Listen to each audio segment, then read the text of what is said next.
I'm coming to you live from behind enemy lines. There's nothing but pain and destruction. Everywhere you look, everywhere you go, it's a facade of them trying to pretend that life exists here. Oh look, life's bustling out there. Do you hear them bustling?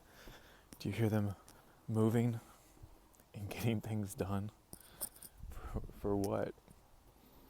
Absolutely nothing. Mindless exertion of energy for the sole cause of feeding this beast system. When you're here in the woods, something really seems like it's missing. Like the magic has been sucked out of this place. And these are just the skeletons, the remains of what could be or what was. And this, the melted remains of past civilizations, trees, giants, who knows what any of this is. All I do know is this place is rotten to the core, but you have to find the good within yourself. That's what's helped me along this dark. Looks like the world's burning. Sometimes I daydream about cataclysms and apocalypses where something like this would immediately wake everyone up, get them out of their days of the week, and start thinking about things that actually matter. When I was hiking up this melted building, this giant tree,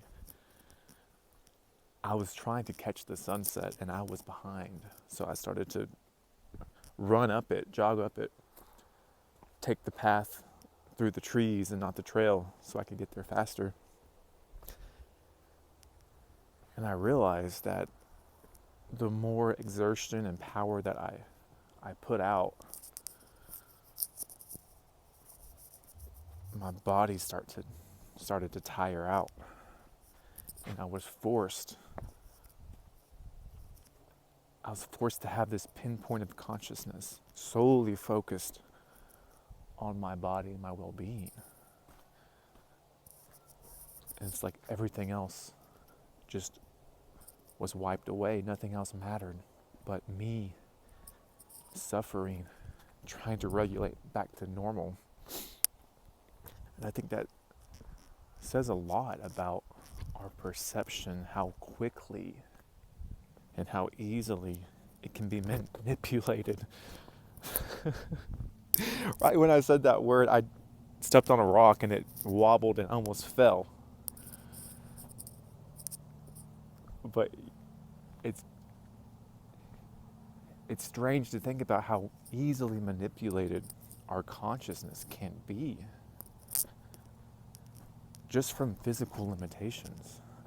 The physical limitation of me not going as fast as I wanted to caused my body to react and tire out and exhaust myself, and that forced my consciousness to only worry about my survival.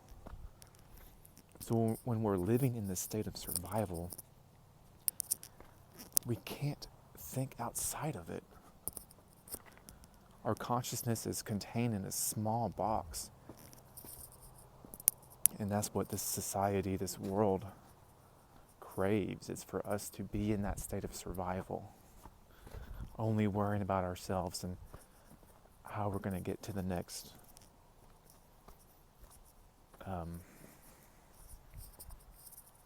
thing that will keep us alive. And then you have the overabundance of comfort, which makes you lazy.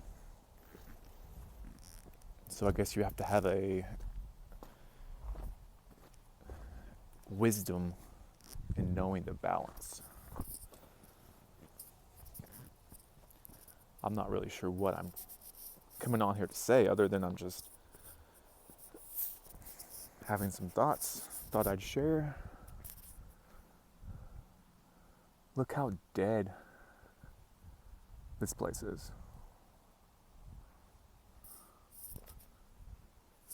It looks like a war-torn battleground with all these big boulders everywhere.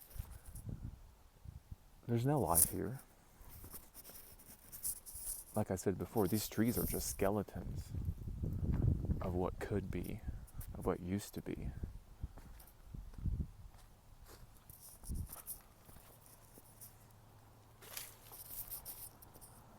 I know that life where I came from was vibrant, full of life, full of energy, magical. And that's why we tell our children all these magical fairy tales and wonderful stories, because that is reality. That's what hooks you. That's what gives you life.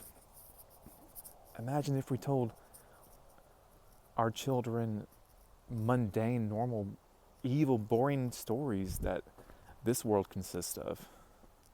Yawn, yawn. Yeah, I think it is time for bed. I'm done with this story. I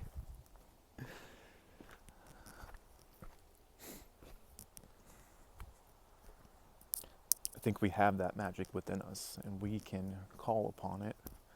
We just have to get out of the state of survival that they forced us to be in. We live in a trapped environment every way you look at it. So we are like prisoners. But do you have mastery over yourself? Can you connect with your higher power, your higher self, and be able to have that peace that passes all understanding, that inner power? Because they can't contain us forever. I heard this interesting theory this morning that this place could be a containment center for evil. I've heard that before, but when I heard it again, it really struck something in me. And I'm not saying that's true or false, but I can live like that. I can live as if this place was a containment of evil. And any evil that I have been infected with, like a virus, I have the opportunity to work it out within myself and leave it here and raise my frequency and my consciousness so that I can get out and leave all that nasty stuff behind, that Wetiko, as Native Americans call it, the mind virus that has infected us and passed itself off as us, pretends to be us, like a parasite, a leech that needs a host. It gave us their mind. I have the opportunity to kill that thing in this containment center and be free of it.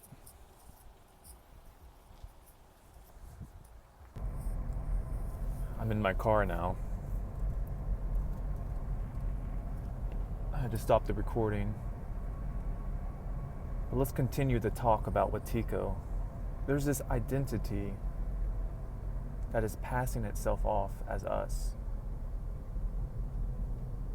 You could call it demons, mind viruses, programs, this whole thing. You have all these, it's like you have a whole arsenal against you.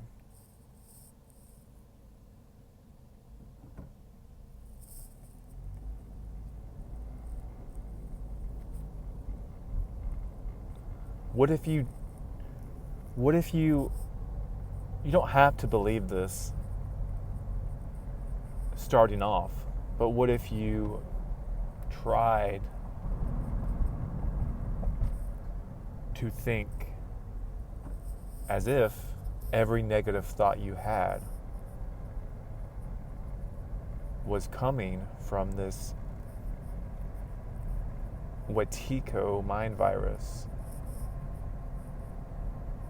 to keep you at a low frequency and a state of survival so that you can't see outside of your own suffering. You're walking in circles. Easy prey. You're right where they want you.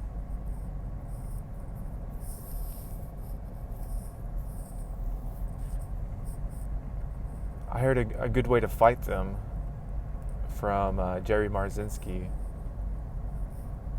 It's called "That's a Lie." Every time these freaks get in your head and try to make you feel bad, and try to fill you with negativity and self-doubt, self-consciousness, tell you how bad and shameful and guilty, all this stuff, all you have to say is, "That's a lie. That's a lie." And if they have perverted you so far to the point where you think it's okay to treat other people with disrespect and say nasty things about them, then that's when you have to really dig deep and heal that. But I think a lot of you aren't to that point. I think a lot of you, me included, we wouldn't really say that about other people, but we have an easy time thinking and saying that about ourselves. And that's how you know this is an external entity that's passing itself off as you, because you wouldn't treat other people the way you treat yourself. So why are you believing that you would treat yourself that way? Why do you think that you would honestly treat yourself with such disrespect and trauma? You're traumatizing yourself. We're traumatizing ourselves. Why? That doesn't make any sense. It's because we're living in deception. We're living in this lie that we think this thing is us. And when you can separate yourself from this parasite, you start getting your energy back. You start getting your power back. Think of it as a big fat old tick sucking on your brain. And it's big and it's fat and it's sucking up all the juices. And all your energy, to the point where you can't even think straight, to the point where you're it's like an autoimmune response. You're fighting yourself, trying to get rid of this thing and not realizing that it's not you.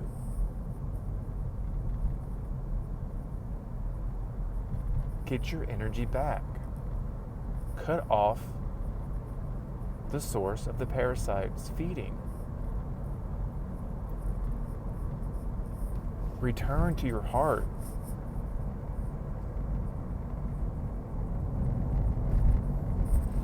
Not your physical heart, your true self that is way beyond this place, way beyond. But it's tricked you into thinking that you're some insignificant little puny thing.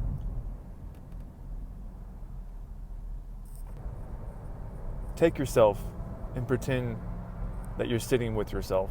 There's two of you. You clone yourself. Okay, yeah, this is actually a funny little thing. Okay, pretend that you cloned yourself and you're sitting next to yourself. And this clone is talking mad shit about you. But it's you. You're talking to yourself. And then you're talking mad shit back to your clone. You're ugly. Oh, you're pathetic.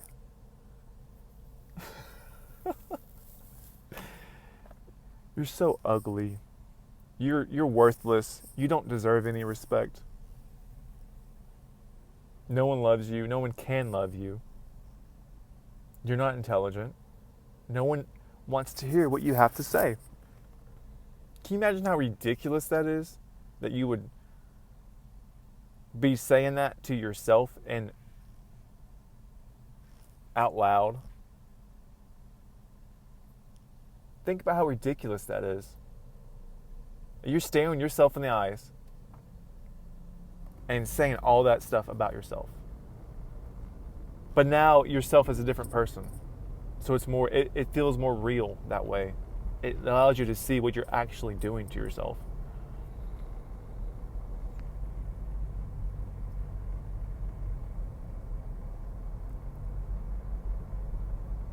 And if you have to, think of it that way. Have conversations with yourself like that. It's helped me a lot. Who cares what people think? I mean, you've got people wearing masks in their car alone. So I think there's a lot more crazy people out there than you talking to yourself alone.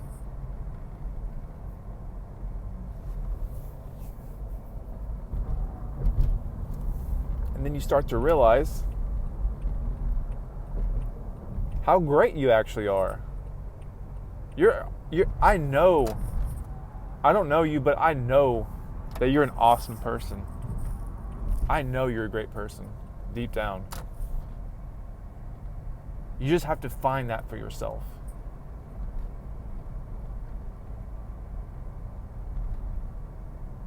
Everyone is a lovable person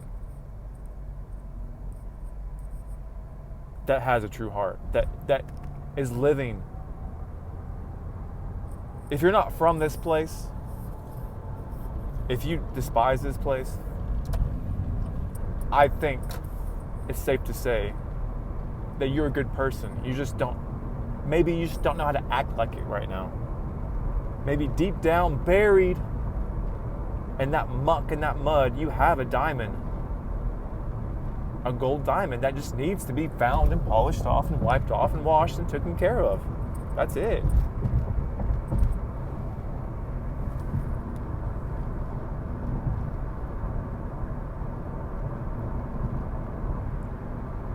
So I hope that we can all do that for ourselves.